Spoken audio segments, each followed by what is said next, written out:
Hi, ladies and gentlemen. Eddie Marcus here. Early in the morning. Well, let me see. It's 12:30. I guess it's early in the morning.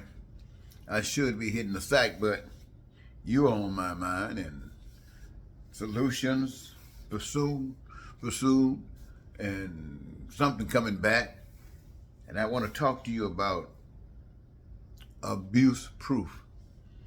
And I was thinking, we find that it appears in every type of situation, whether it's organized or not.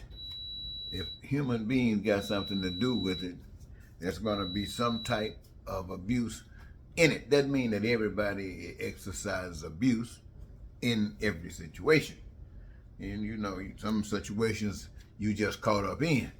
Anyway, this is a message to sort of be about abuse proof.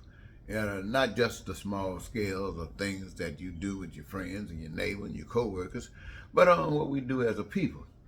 And I made some notes here, ladies and gentlemen. I'm going to refer to them. I'm going to probably be reading, hopefully okay, and give you a sense of what the message is that you probably are waiting to get. So, the abuse proof. Life has proven that if abuse is possible, it will be exercised.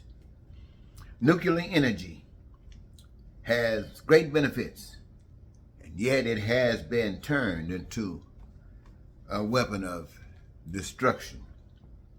A spouse, one with another, has the ability to abuse the other. Now, according to the stats of divorce, obvious abuse has taken place. Now, Trump, I mention his name because he's a symbol of crazy things that's happening in this country. And he claims, and his supporters claim, that on earth, especially in America, that he is as God. No one before him and no one after him. He is bound by no rules regular people are bound by. And this appears, my friends, to be a claim of evil. And as long as it exists and that it may happen, it does not imply that the problem can't be fixed. So I say, in answer and truth says, fix it and abuse ends. Because what has taken place is fair. And what is taking place is just. Now, as you have experienced my message, it is about righteousness, it is about fairness, it is about justice, it is about love, and it is about God. The Constitution has a very bad history for many folks who are familiar with its shortcomings and its evil. Now, my message is to everyone, even the proponents of the Constitution. The aim of life is to live. To live is to be and do who and what one is. Different nations have different constitutions that address different forms of government that affects the lives of people in every area of that life in different ways. In every area of the country, in all of its divisions, they fail to meet the demands of life for the people, reflecting in negativity, poverty, crime, and violence, and so much more. This is a reflection that from top to bottom, from master to subject, is absent the wisdom of life.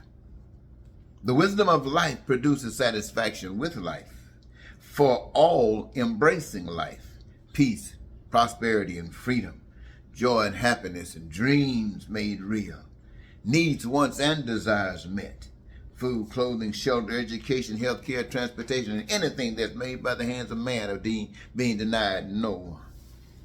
Now, this is something that you and I, all of us, would be more satisfied with. But how do we achieve such in an environment absent truth?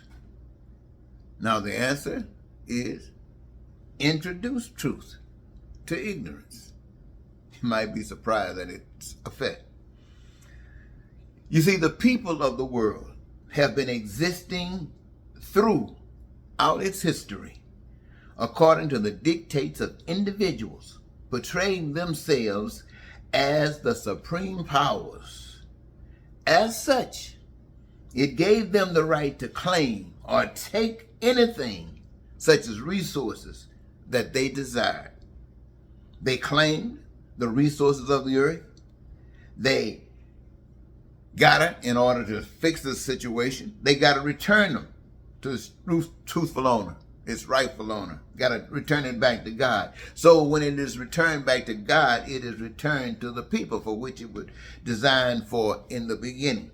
People must be what they have been given to do and to be, identified by the joy from doing, which produces all of the action needed to establish heaven on earth. I always have to talk about that. No man-made constitution has seriously considered such an approach because it makes them human and not gods,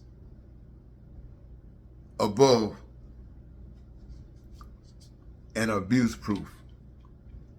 Now, Trump's type are like the kids that sit in the back of the classroom in school. They're not interested in the class. So when they teach history about the Constitution and stuff like this, it goes over their head. Such a one might think the president have all power that he don't talk about, all above the law. But one other thing I'd like to say, ladies and gentlemen, to protect us from this possible abuse, to consider black people and people of color. Be aware, this nation is at a crossroad with a target on its back. This crisis is a product of the shortcomings of white people. They are at the center of it all, causing it and trying to fix it. Whatever the politics in America ends, or whenever it ends, whites will be in a position to be okay. Now, that being the case, can they be trustworthy of positive change? The world knows the evil by Trump and the Republican Party. They are telling us that the evil character, this evil character, can be considered for the most major office of this country. Yeah, you the people of color. You see what's happening? Why isn't he in jail? Everyone else would be. Every day he is out is a month of evil spreading around. So you prepare yourselves that this monster will never, ever have any legal government, any legal governmental control over you, over them. Now, whites are saying that Trump must be beaten because of the damage he causes. They should be saying, we are not worried about Trump because of the change for greatness that America and the rest of the people are offering. You see, we shouldn't be just trying to stay above water. We should be trying to take ourselves as far from this stuff that everybody will forget it ever happened. When I say forget, I mean so happy of the new direction. And I know, ladies and gentlemen, when I talk to you about this great change that has to do with the economics of people, I know that our government, our economic system is universal. It's connected to systems of government around the world. It's set up that way, internationally. And if one nation, for one reason or another, decides that it want to separate itself from that system, then be out there by itself, and everybody else go on doing business the same way, that nation becomes a no nation very fast.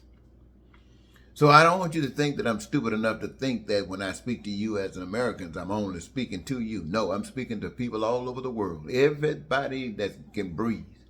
Everybody that needs food, clothing, shelter, education, healthcare, and will love education unlimited and unrestricted. And will love really healthcare from the womb to the tomb. Everybody that would love to have access to transportation because they need it.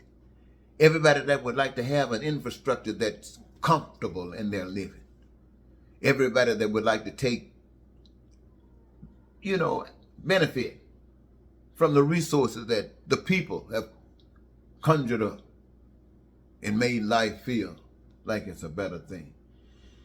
Everybody that wants their needs and their wants and their desires met. And all over the world. That means all of you. That means everybody, except those who might play God and want to keep on deceiving and using you like we see Trump trying to do in America. Other than that, everybody across the globe, wherever you are, should be holding your hand up saying, I want this. And if you want this, be willing to learn the principles that would produce this. The basic principles are that the resources of this earth does not belong to anyone but everyone. And they were there for the purpose of what I just got through explaining to you. And the way that everybody is entitled to it is that everybody benefits from it. So everybody participates in the process of life, of creating the goods and services. Play a part in through a career that you have chosen, a career that gives you your greatest joy, that allows you to get up and never get tired of doing. And as long as you are doing and the resources are there and the people are applying themselves, this nation, this world will never have to suffer again for anything that they can create. And this will be their heaven. And when they die, if they ever do, they can just go to another place. And if there is no other heaven, they would have experienced this one. Hey, I think that's worthwhile. So I'm asking the people of the world to wake up and change your mind. And let's do it now and make abuse safe proof. Till next time, Eddie Marcus saying goodbye for now.